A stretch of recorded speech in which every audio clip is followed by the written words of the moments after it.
She had everything the world could imagine: beauty, talent, and the kind of grace that seemed almost supernatural. At 26, Grace Kelly had already conquered Hollywood. At 30, she walked away from it all to marry a prince and become a real-life fairy tale. But fairy tales are never what they seem. On a September morning in 1982, Grace Kelly's car plunged off a winding cliff in Monaco. She was 42. Her daughter, Princess Stephanie, survived, but the world's most beloved princess did not. The palace said it was an accident, a stroke while driving, but the questions never stopped. Why was she driving herself that day, when she hadn't for years? Why did witnesses claim the car's brakes failed? And why, hours before the crash, had Grace told friends she wanted to return to acting, to Hollywood, to freedom? To the world, her death was tragic. But to those who knew her, it was almost poetic, the final act of a woman who had spent her entire life performing, first on screen, then on a throne. Grace Kelly wasn't just a princess. She was a prisoner of perfection, a woman who traded the spotlight for a crown, only to find both were cages made of gold. Everyone remembers her smile, her elegance, her legend. But the truth behind her story, behind that car, that road, and that life, is much darker than anyone dared to say. To understand Grace Kelly, you have to understand the world that made her. The 1,950 seconds were the golden age of Hollywood, when beauty was power, charm was currency, and perfection was everything. The studio system ruled like royalty, crafting stars the way sculptors carve statues, flawless, remote, untouchable. And among all the icons, Audrey, Elizabeth, Marilyn Grace Kelly was something different. She wasn't fire, she was ice. She didn't seduce, she mesmerized. Born in Philadelphia in 1929 to a wealthy Irish-American family, Grace grew up surrounded by ambition. Her father was an Olympic gold medalist, her mother a model and teacher of physical education. The Kellys were elegant, competitive, and proud, a family that believed success was a duty. But Grace was quiet, reserved, almost invisible among their noise. She found her refuge in imagination, acting out scenes in her bedroom mirror long before she faced a camera. After graduating from the American Academy of Dramatic Arts, she was dismissed by critics as too stiff, too polished, but Hollywood saw what others didn't: an aristocratic beauty that felt effortless, even haunting. When Alfred Hitchcock discovered her, he called her the perfect paradox, a volcano under snow. And he was right. In Dial M for Murder, Rear Window, and To Catch a Thief, Grace Kelly didn't just play characters, she redefined what a woman could be on screen. Cold but passionate, fragile yet untouchable. She was a fantasy of control in a world built to dominate women. Hitchcock adored her. He shaped his heroines in her image, calling her his ideal of sexual elegance. But Grace, even then, was restless. She didn't want to be a fantasy, she wanted to be free. By 1954, she was one of the most sought-after actresses in the world. An Oscar winner for The Country Girl, where she stripped away glamour and played a weary, broken woman. Critics finally saw her depth. She was no longer just the icy blonde. She was real, raw, human. And yet, just as she reached her peak, she vanished. In 1955, while attending the Cannes Film Festival, Grace met Prince Rainier III of Monaco during a photo shoot arranged by Paris Match. It was meant to be a publicity stunt. But within a year, it became a royal engagement, one that shocked Hollywood. Grace Kelly, the woman every director wanted, was leaving it all behind. No more films, no more fame, only duty, only silence. The world called it a love story, the actress who became a princess. But behind palace walls, it became something else entirely. Because in trading Hollywood for royalty, Grace didn't escape the stage.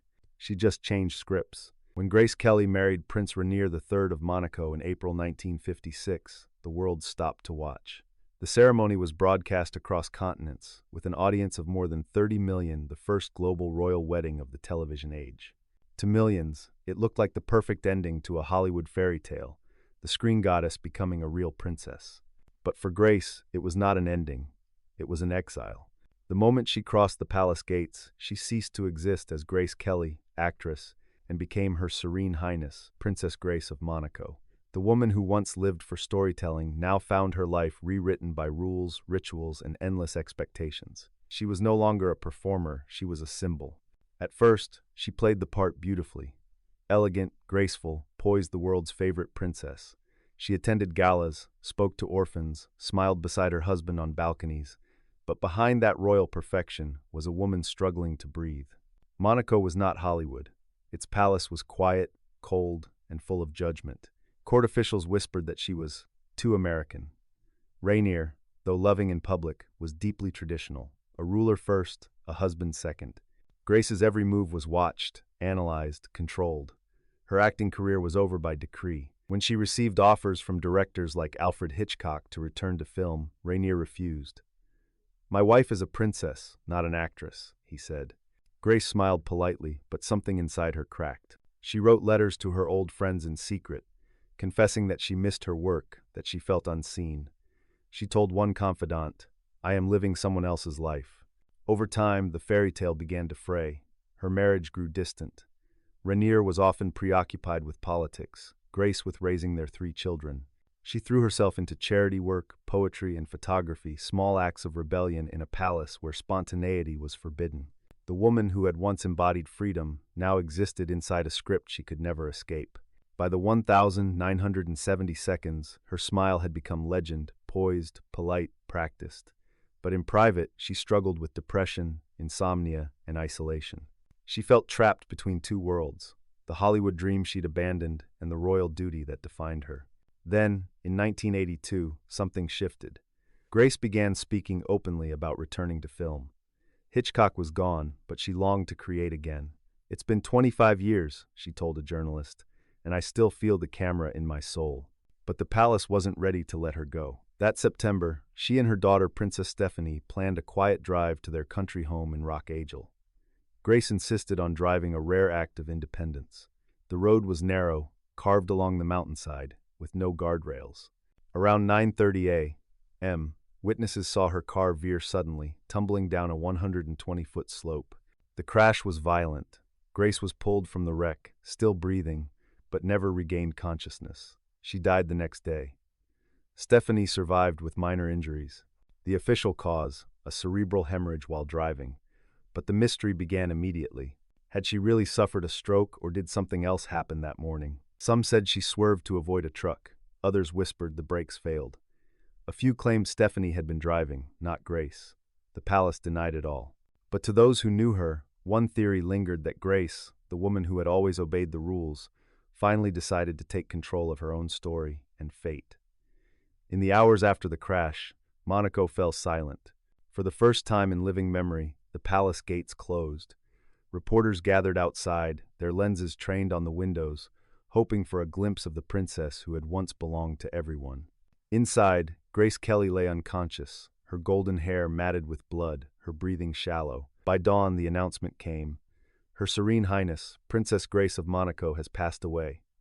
She was 42. The official statement was simple: a stroke while driving, loss of control, a tragic accident. But for a woman whose entire life had been curated like a film, nothing about her final scene felt accidental.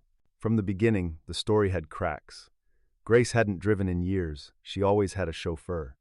Why insist on taking the wheel that day, on a dangerous road she rarely used? Why was the palace so quick to deny rumors that her daughter, Princess Stephanie, had been driving instead? The car itself was mysterious, an aging Rover P6 that had reportedly been giving her trouble for months. Mechanics later found its brakes in poor condition. Still, the official line held: it was a stroke. No questions asked, no further investigation. The royal family's silence became the story. But behind closed doors, friends whispered a different truth. Grace had been restless, unhappy. In the weeks before her death, she had confided to several people that she wanted to return to Hollywood, that she missed her work, her friends, her freedom.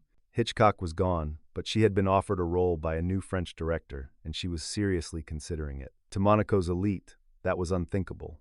To Rainier, it was betrayal.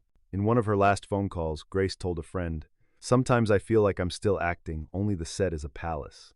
Was it exhaustion that caused the crash, stress, a medical episode, or something more symbolic, a woman trying to reclaim control over a life that was never truly hers? Stephanie later said she remembered her mother, tense and distracted that morning. Grace had been driving fast, taking turns too sharply. Then, suddenly, she cried out, "I can't stop." The car swerved, and everything went black. Some investigators hinted the accident may have been preventable: faulty brakes, negligence, even palace pressure to keep the truth hidden.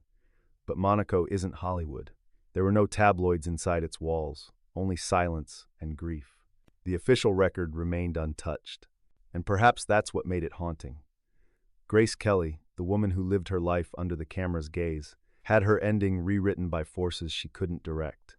When the news broke, the world mourned like it was mourning a dream. In Philadelphia, flags flew at half-mast. In Hollywood, theaters dimmed their lights. Alfred Hitchcock wept privately. She was the closest thing to a perfect mystery, he said. Her funeral drew kings, queens, and movie stars, all gathered to watch the final performance of a woman who had spent her life perfecting the art of composure. Yet as her coffin was carried through Monaco, the irony was inescapable. Grace Kelly had lived her life between illusion and reality. In death, those worlds fused into one. Because Grace didn't just die on that mountain road. She died every time someone mistook her silence for serenity, her duty for devotion, her loneliness for grace. And maybe, in that final drive, she wasn't running from the palace. Maybe she was finally driving toward herself. From this channel's perspective, Grace Kelly's life was one of the most beautiful prisons ever built. To the public, she was untouchable, the woman who lived the ultimate dream. But when you look closer, her story reveals something much darker. The cost of becoming a symbol in a world that doesn't allow women to simply be. Grace Kelly was adored for her restraint, her composure, her elegance, her stillness. But those very qualities were the walls that trapped her. Hollywood wanted her to be the perfect woman. Monaco demanded the perfect princess. And somewhere between those two performances, the real Grace disappeared. It's easy to romanticize her, the golden girl who gave up fame for love. But what if she didn't give it up at all? What if she was forced to choose between two kinds of control, the studio system that directed her body and the royal system that directed her life? She traded one script for another, and both demanded perfection. In many ways, her story mirrors the fate of other women who were turned into icons. Audrey Hepburn, Princess Diana, Marilyn Monroe, all of them learned that when the world projects purity onto you, it isn't admiration, it's possession. Grace was expected to embody beauty without desire, strength without rebellion, grace without voice. And when she tried to reclaim her own narrative, to act again, to live for herself, the system reminded her that she wasn't free. Even her death was turned into a myth. The palace's silence, the unanswered questions, the polished version of events, it all fit perfectly with the image they needed to preserve. Because Grace Kelly could die, but Princess Grace had to remain flawless forever. Hollywood created her, Monaco preserved her, but neither ever truly knew her. Grace once said, "The idea of my life as a fairy tale is ridiculous." She was right. Her life was never a fairy tale, it was a masterpiece of performance, a fragile woman trying to find peace beneath layers of perfection. This channel believes Grace Kelly's story isn't just about a woman's fall, it's about the illusion of control, the way society turns women into symbols, and the silence that swallows them once they stop performing. Grace's tragedy wasn't her death. It was that the world loved her image more than her truth. There's a moment, frozen in film history, Grace Kelly standing on a balcony in To Catch a Thief, sunlight glinting off the Riviera behind her. She turns, half in shadow, half in light. It's hard to tell where the actress ends and the legend begins. Maybe that's because, even then, she was already becoming both. Grace Kelly never truly left the screen. Even after she traded Hollywood for Monaco, her image lived on, serene, flawless, unreachable. She became the dream the world didn't want to wake up from. In every photograph, she is composed. In every story, she is gentle. And yet, in that stillness, there's always a whisper of sadness, as if she knew that perfection is the loneliest role of all. After her death, time didn't fade her, it sanctified her. Fashion designers still cite her name. Actresses still study her movements. The term Grace Kelly Beauty became shorthand for elegance itself, the cool, unshakable grace that no one has ever fully replicated. But behind every tribute lies a quiet truth. The world didn't just admire her, it needed her to stay perfect so it wouldn't have to confront its own imperfections. Grace Kelly's life was both performance and prophecy. She showed us how power and fragility can exist in the same breath, how a smile can hide an ocean of longing. In many ways, she became what she feared most, an eternal role, never ending, never escaping. But perhaps that's her real legacy. Not the crown, not the films, but the echo she left behind, a reminder that beauty without freedom is just another mask. When you watch her now, it feels like she's still trying to tell us something. That behind the calm there was fire, Behind the myth, a woman.